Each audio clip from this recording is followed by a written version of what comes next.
Hello everyone, welcome to Vinoth Rathinam tutorials. In the previous video, we have learned how to create the testng test case and use the test annotation. Today we are going to learn the execution sequence of test annotation. Please click on subscribe button and don't forget to tap the bell symbol to get notified about new videos. We'll be seeing two examples one by one. Always remember the test annotation will be executed in alphabetic order. In this example, we have created three methods and its name method A, method X, method G. When you execute this particular flow, the execution sequence will be first the method A will be executed, then method G will be executed, then method X will be executed. Now you can understand what do you mean by an alphabetic order. Let's see this simple example with practical implementation. Open the Eclipse. Now right click on the package and create the testng class. The source and package is already selected. Now give the class name as sample program and also XML file as sample.xml. Just click on finish. The sample program is created. Now we will create the method as per the requirement. First method A, sysout control space method A is executed.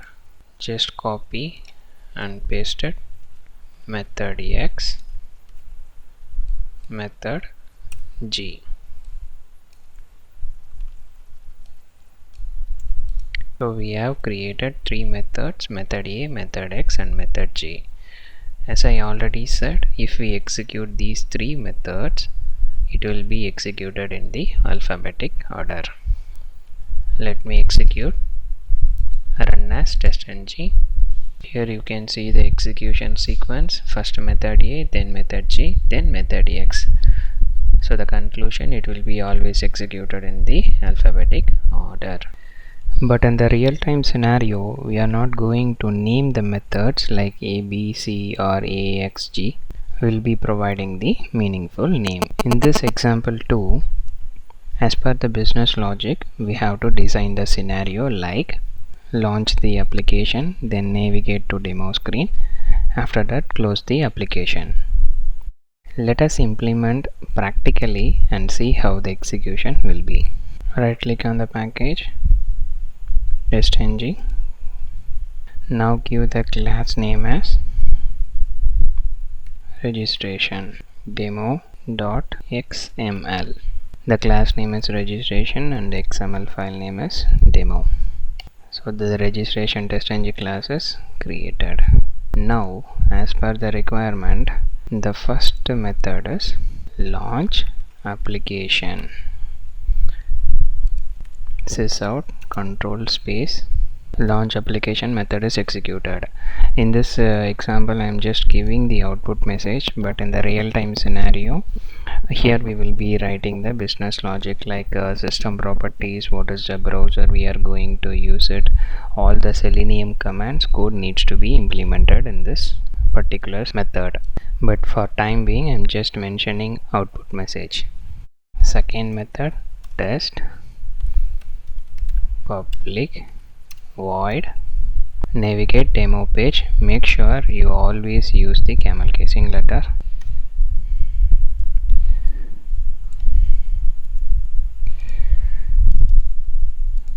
The second method is created, navigate demo page. Now third method, public void close application. We have created three methods. One method is to launch the application, another method is to navigate to the demo page, and finally to close the application. Now we will execute, run as testng test. The execution is completed. This is the sequence in which the test case needs to be executed, but the execution happened in the alphabetic order. First close application happened, then launch application, and finally navigate CLN. It happened in the alphabetical order. Now a question will come, how to sequence as per this flow. To sequence these flow, we have many ways to do it, which we will see it in the next video. That's the end of today's session. In case of any clarification, please post your queries in the comment or mail me. And don't forget to subscribe to get notification for all video uploads. Thanks for watching. Happy learning.